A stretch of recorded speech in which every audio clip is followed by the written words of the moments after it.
Hello Summoners, and welcome to another ProGuides video. I'm Tia, and today we'll be talking about our predictions for the 15 most broken champs on patch 11.12. One of the most important things in a constantly evolving game like League is to be able to adapt with the meta. And that's why we're here for you. If you know what's going to be OP before the patch hits, you'll be ready to hit the ground running without having to test to see if that one buff or nerf really made that much of a difference. And if you don't know how to play any of these OP picks, or you're just a bit rusty, this will give you a few days to brush up on them in some normals or on a smurf.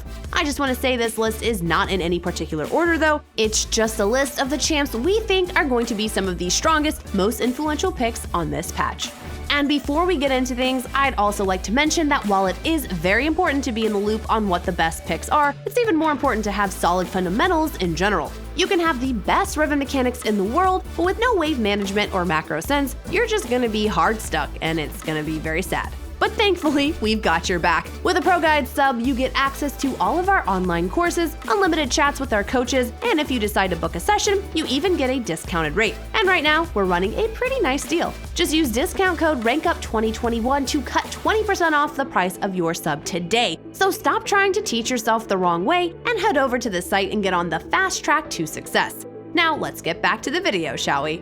The first champ we're going to talk about is the newly reworked Dr. Mundo. While most VGUs are total overhauls that completely change how a champion functions, this one is almost more of a modernization of Mundo's kit. We won't go too in-depth since we have a lot of champs to go over, but here's a quick rundown. His passive still has HP regen and now also blocks incoming CC. When you block CC, you lose some HP but can pick up a canister that heals you for an even bigger portion of HP. Doing so also massively lowers the cooldown on the passive CC block, but the canister can be crushed by an opponent walking on it. Q is pretty much the same. W now has a decently long cooldown, has a recast that detonates for a pretty big chunk of damage, and has a healing effect based on how much damage you took while your W was active. E passively increases your AD based on missing health, and the active is still an enhanced auto attack, but now if you kill an enemy with that enhanced auto, you fling their corpse in a line dealing damage to all enemies they pass through. Thinking of it like Scion E, but only when you actually kill your initial target. Instead of costing HP to cast, Mundo's ult now instantly heals a percentage of his missing HP. It still grants movement speed and heals him over the 10 seconds, and now grants some extra attack damage on top of that. All in all, the new Mundo is looking very strong in both top lane and jungle, but if I had to choose one role, I'd say he's probably better as a top laner. Q's health refund is 100% when you land it on a champ. W's heal is enhanced when you detonate it against champs. His E's last hit mechanic makes more sense in lane for pushing waves and poking your opponent. He just seems designed to fight other players rather than PvEing the game in the jungle. But if you are a jungle main, feel free to give him a go. I think he's definitely able to keep up with all the meta picks. Everyone loves to complain about Riot's balanced team. They definitely make some questionable choices from time to time, but I don't actually think they're all that bad overall. However, lately they've had a weird trend going on where they randomly buff OP champs, looking at you Lulu, even though I am a support main and I love Lulu, we just gotta be honest here. Or they nerf good champs but completely ignore the very best champs in the same role. JINX falls into the latter category. While Kai'Sa and Varus are taking some hits, JINX is remaining untouched. She's already been the best hypercarry for marksman players, and with her competition taking some hits, she's going to have a slightly easier time scaling up and popping off in those late game fights.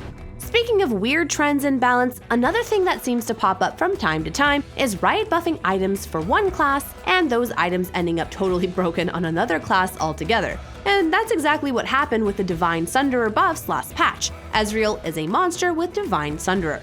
We even have a specific build that only a few people have caught on to, and we're gonna share it here so you can abuse it before others catch on. First, when you're building into Divine Sunderer, you want to rush it before going for Manamune.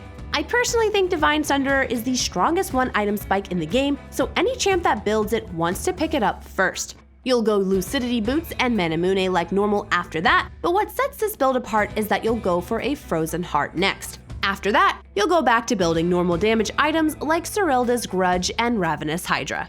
Being able to build a full tank item like Frozen Heart and it actually be efficient is pretty much unique to Ezreal out of all the marksmen. He actually gets a bit of damage boost from the mana thanks to Mirror Mana, and since he's a caster, more ability haste just means more Q spam to poke down enemies. And thanks to those fat stacks of armor it grants, you'll be pretty much invincible when AD divers and assassins try to jump on you.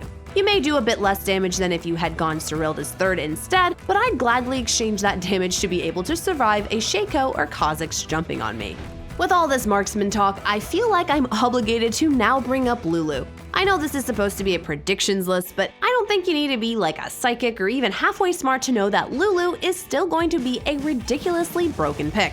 On top of how OP she is when paired with a hyper carry, she also synergizes really well with the OP divers we have in the current meta, with her E enabling them to easily reach the enemy backline. And on the flip side, she hard counters those same champs when they're on the enemy team, since her ult and polymorph render them pretty much useless against Lulu's own backline.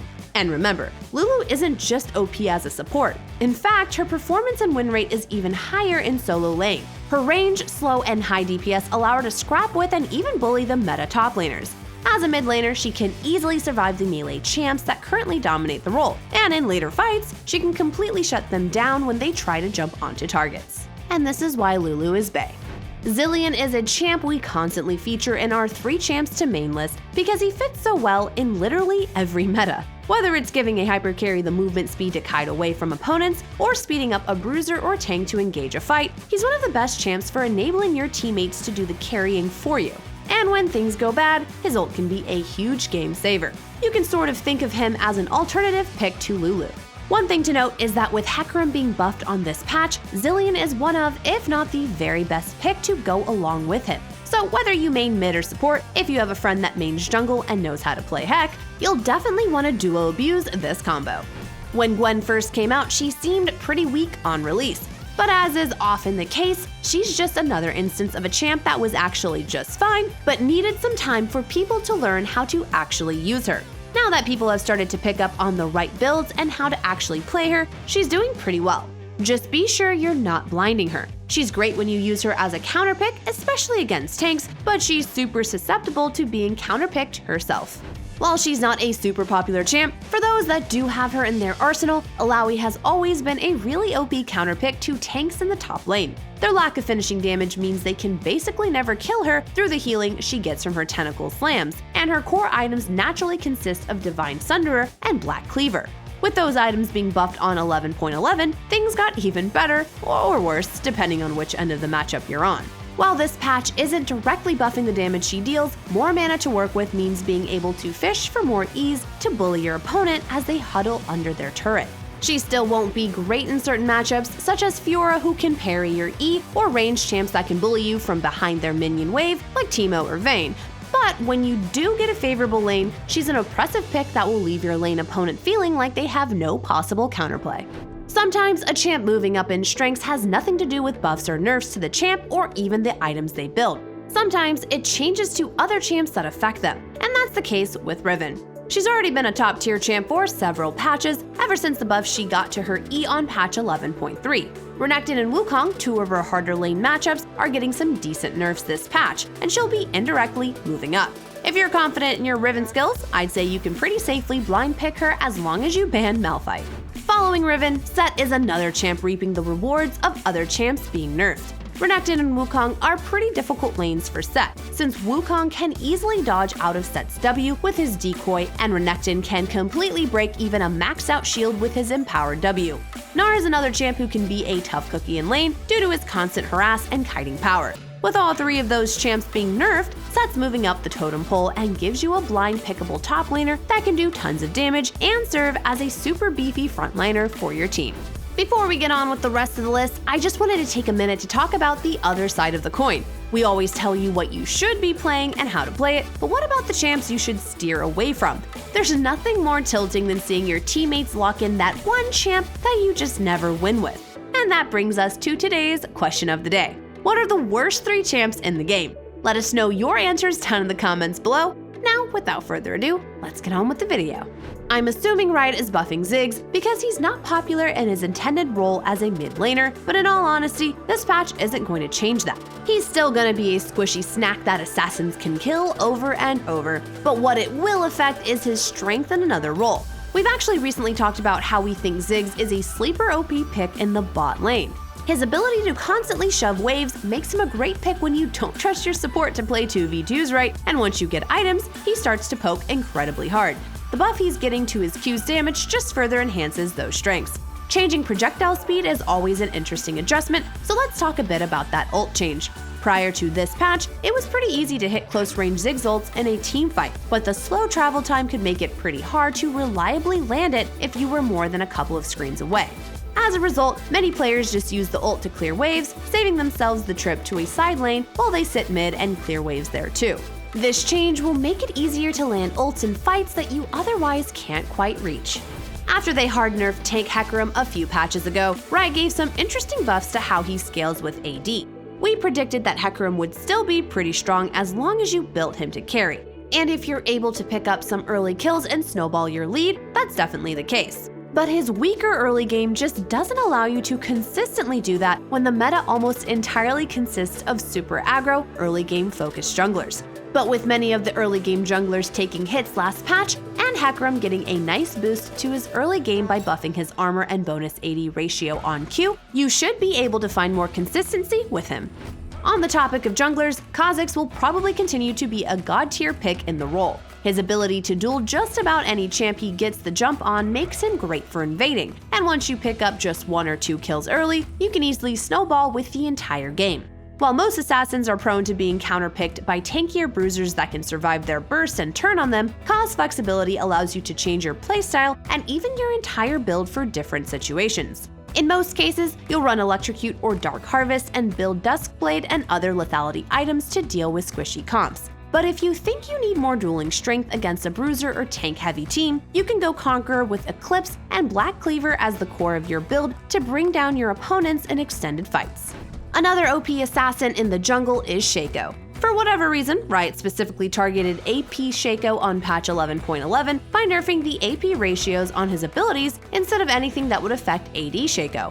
And the thing is, AD SHACO is by far his more snowbally, more frustrating to play against build. Sure, his box spam when he goes AP can be annoying, but not nearly as bad as playing ADC against a 3-item SHACO that one-shots you from stealth and just walks away thanks to Duskblade. While he does have to be fed to reach that point, with his super fast clear, ability to blink over walls, and high damage early game make it pretty easy for him to start snowballing very fast. You can argue that supports and tanks can easily peel SHACO, but in solo queue, we all know not everyone is paying attention to the needs of the squishy backline carries. So until they actually do something about that, if you're a jungle main, be sure you're either picking or banning this obnoxious pick. I'm almost in disbelief that Fiddlesticks isn't being nerfed yet. Fiddlesticks is so broken that he pretty much defies logic in the jungle. In theory, all the best junglers at the moment should be the ones with strong early games that can duel and gank non-stop. But even with basically no influence in the first few levels, Fiddle is my pick for the best jungler, or maybe even just the best champ in the game. And that's just because of how insanely OP his ult is. Once you have it, you can gank any lane from over any wall. The fear and huge burst of damage leaves your target with no counterplay, so as long as you're ganking the right lanes, you'll get a free kill after free kill. Once out of the early game, you can pretty much single-handedly win team fights. The only thing is you have to make sure you're not ulting where the enemy team has vision. But with Fiddle's super low cooldown passive, it's pretty easy to clear out the enemy team's vision while establishing your own. This is another pick that's not affected in any way by this patch. When Riot nerfed Rumble back on 11.11, they kind of forgot something. Sure, 40 damage off his passive would really hurt his jungle clear, but Rumble wasn't just a broken jungler. He's also OP in every lane. Yes, even bot. Rumble paired with Senna is maybe the most broken bot lane duo I've ever seen, so be sure to abuse that before either of them get nerfed. Anyways, Rumble's lane phase is just ridiculous, no matter where you're playing him.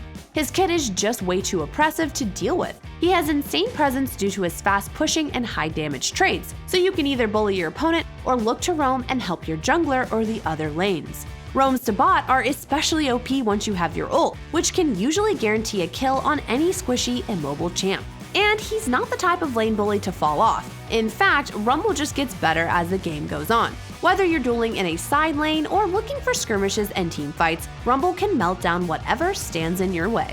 And that about wraps things up for our predictions for the 15 most broken champs on patch 11.12. I hope you enjoyed the video. If you did, be sure to sub so you never miss out on any of our content that's like this. Remember to let us know whatever you guys want to talk about in the comments below, and if you want to answer a question of the day, which I highly recommend you do, you can also do that in the comments below. And one last thing, don't forget to check out our Discord in the description box below, where you can discuss League further or just hang out and be part of our community. I can't wait to see you guys back for the next video, but until then, good luck on the Rift, stay safe, and wash those hands, or do push-ups and drink water. Posture check. I don't know, I'm just throwing all these things at you guys. Okay, bye!